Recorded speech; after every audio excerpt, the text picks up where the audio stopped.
Hey viewers, welcome to another game of the Casual Pro Gamer.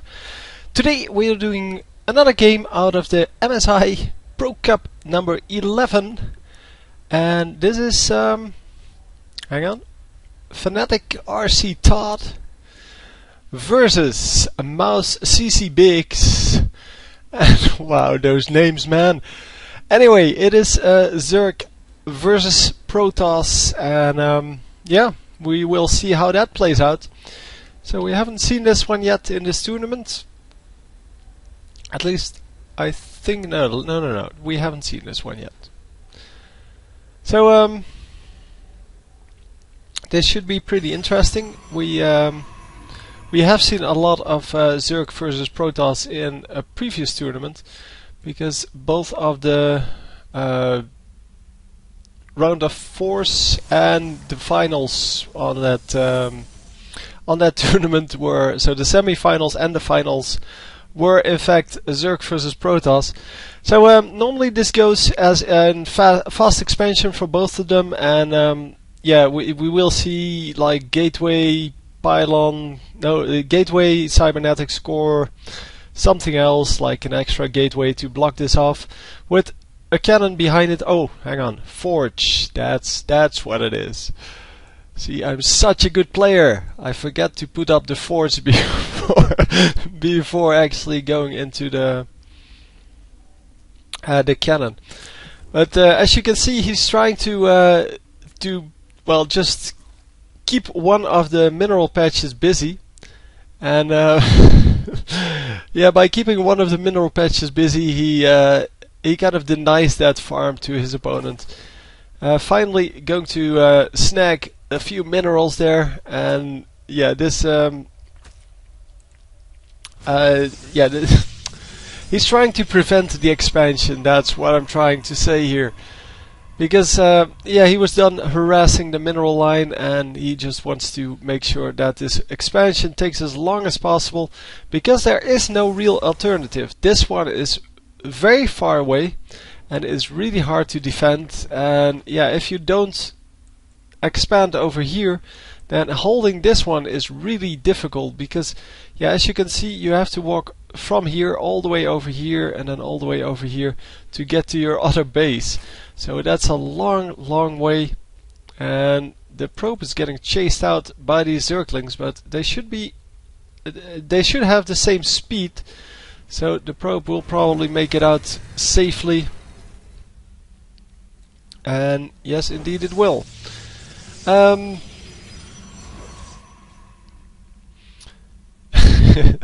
It's kind of funny this way. They hit him once, but yeah, that's about it. So the forge coming up, the cannon is already completed, and the gateway coming up. So there's going to be a cybernetics core over here to almost close this gap, leaving either a very small gap over here or over here, making sure, probably over there, making sure that the Zerglings cannot really sneak in. There you go. So this is the small gap here. So the Zerglings can't sneak in without getting ambushed by the cannon, and or destroyed by the cannon rather. And the army can still move out. That's the whole basic idea behind that. Anyhow, let's take a look at the units tab. We have 27 probes versus 24 drones. Yeah, the Protoss player is behind in the early game in the amount of workers, then gets ahead, and later on can either get ahead or behind depending on how the game goes. But in the beginning, the Zerg can build more drones than the Protoss can, just because they have the larva system instead of having to build from one building. So having to queue them up one by one, they can actually build 3 at the same time. And yeah, in the later game, so in the mid stages, the larvae will be used for other things, so for building units, and the drones will be used to build buildings. So you will get behind as a Zerg player. On the other, or in the late game, if you're doing well, then you can build a lot of drones, and well, because your army is stronger than your opponent's army.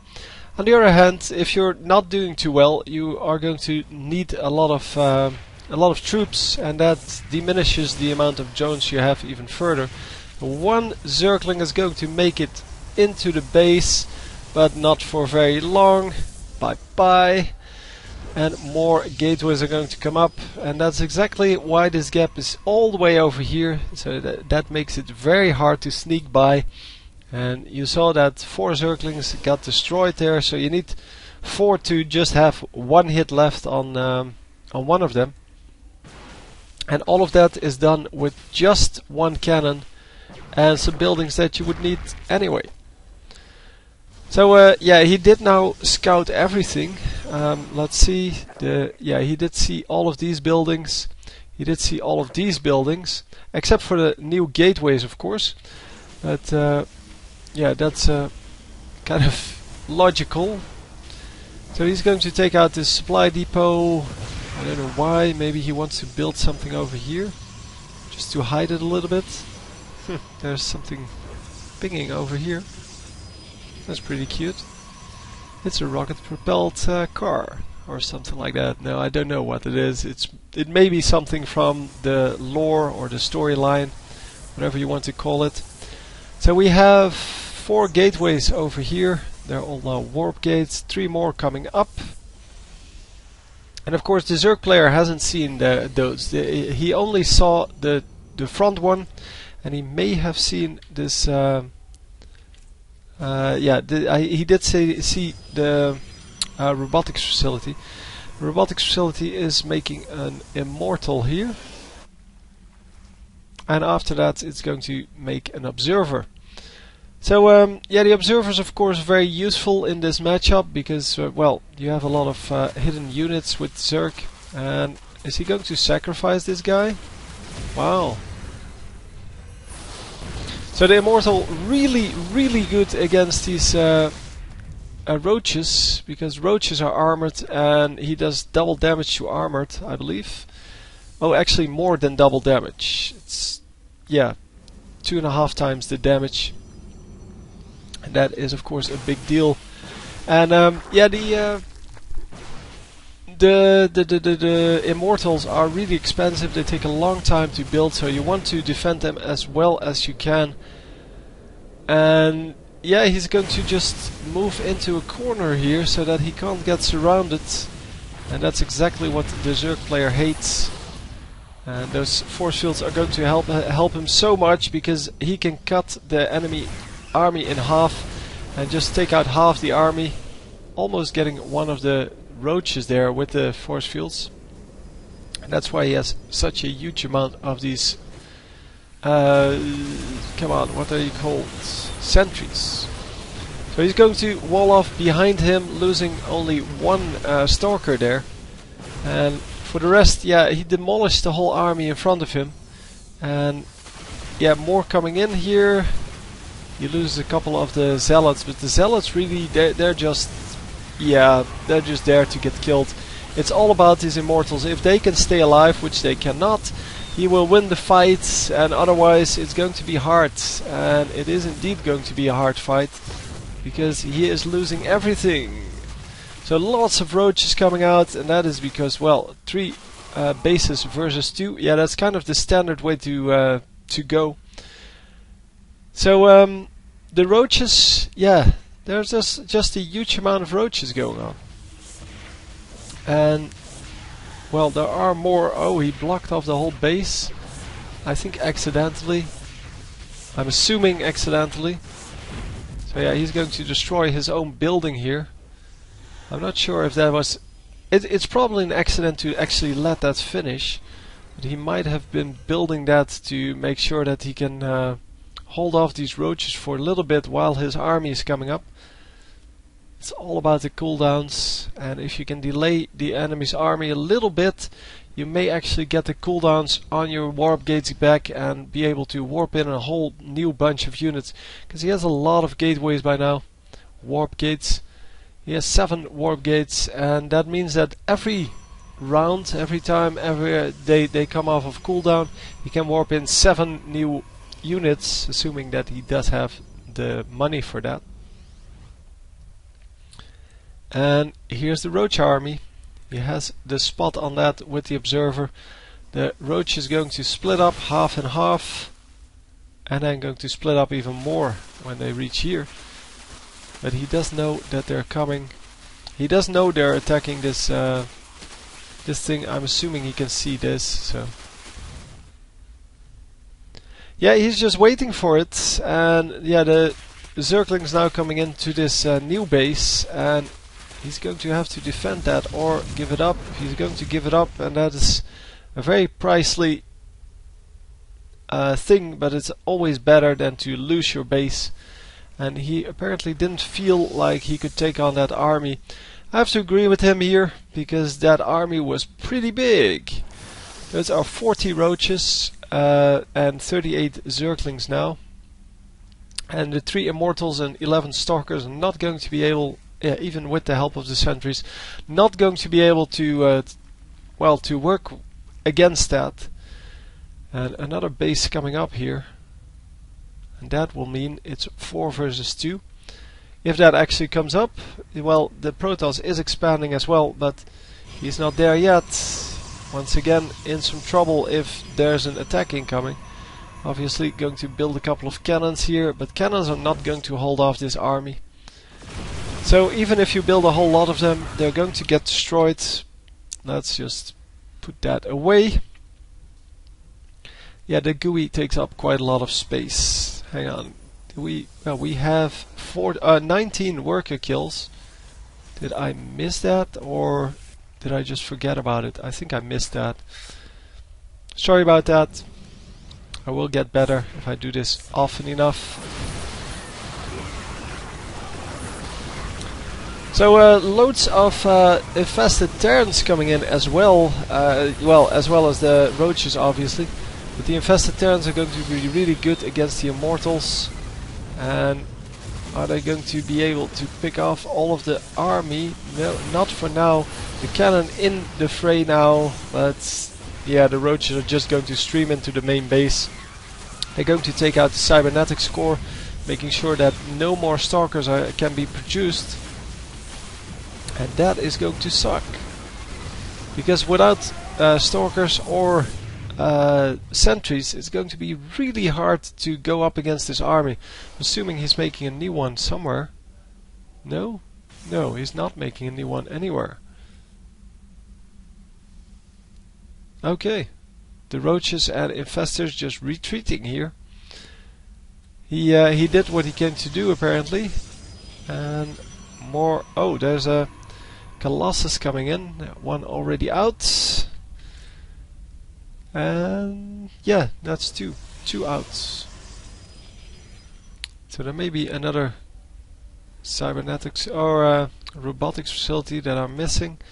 The robotics bay, we did see that. And the Twilight Council, well, the blink can be researched there, but it hasn't been researched yet, because he doesn't have a whole lot of stalkers to begin with. So getting that research is kind of, yeah, kind of a waste of money for now. So yeah, there is a new cybernetics core. I just missed it. Man, I need to look a little bit better for these buildings, it seems, because it's logical that he is going to rebuild that, and of course he wants to keep building stalkers and sentries because that's his main strategy. And the robotics facility units, they are just, yeah, kind of supplements to that. They are the main source of damage here, but yeah, they're not the main army. So the huge army coming in over here, and I have to feel that these infestors are going to make up for a lot of the lack in army for the rest. And while the air units, of course, they're the corruptors, there to take out the colossi. So he must have spotted that those were coming in. And yeah, a huge attack coming in with all of these roaches, and the infestors doing a whole lot of good with their infested Terrans. But he is going to hold off once again. So two immortals still alive, but they don't have shield, and they need to have shield to have their special ability, which is the negation of damage. This one, the hardened shield. Yeah, without without the shield, it is pretty much a normal unit. And yeah, we have overseers there to make sure that he doesn't get spotted, so that no observers can hang overhead to spot where his army is going. And observers are really expensive in gas, so he might not want to waste more gas on that. And where's this army going? Because it seems that he retreated a lot of his army, or well, placed it somewhere else on the map, and he's just going to maybe scout whether there's a hidden base somewhere. So the Corruptors once again here, but there are no... Oh, there's one Colossus. Never mind. There's one Colossus that's going to go down pretty quickly. And yeah, the Zerglings just here to to kill all of these Immortals as well as the Stalkers. They are very good against the Immortals because they don't do in excess of 10 damage. So they completely melt the shields. Still one Immortal alive and another Colossus coming up. The Colossi get killed so easily by the Corruptors that you have to ask yourself whether you want that in the front lines. But of course they are only good in the front lines. And yeah, this is what they excel at, doing the damage to like these the Zerglings and just the large clumps of units. But this was a very bad engagement for the Protoss player. And wow, he's going to get to see these Brute Lords coming in, and is actually going to be able to take out 2 of them before they even spawn. Maybe even 3, yep. 3, 4, no. Yeah, he's going to retreat the last 2. So, almost losing all of that. Wow, he's going to do more in range of these units. I don't understand that. I mean, they are really slow, so he wants to put them in the front of the thing, but it seems that the blue player does give up eventually because the Brute Lords have arrived, and yeah, he's just not going to be able to out farm or out resource this guy. So yeah, just a lot of pressure from our Zerg player here, and that eventually results in a big difference in the amount of units they can produce. 87 drones versus 61 probes. Big difference there. Yeah, there were Brute Lords incoming, but the maximum of 3. So that wasn't really spectacular. But the fact that he's... yeah, he has no army anymore. I mean, there's 0 army left. And although this guy doesn't have a real big army either, it is still 35 Zerglings and 5 Roaches and some Brute Lords, and all in all, you can do a whole lot of good with those. And well, the Zerg obviously can replenish his army a lot quicker. He has some money in the bank, where the Protoss player really was living at well, at the end of his resources. So anyway, I hope you enjoyed, and I will see you next time. GG.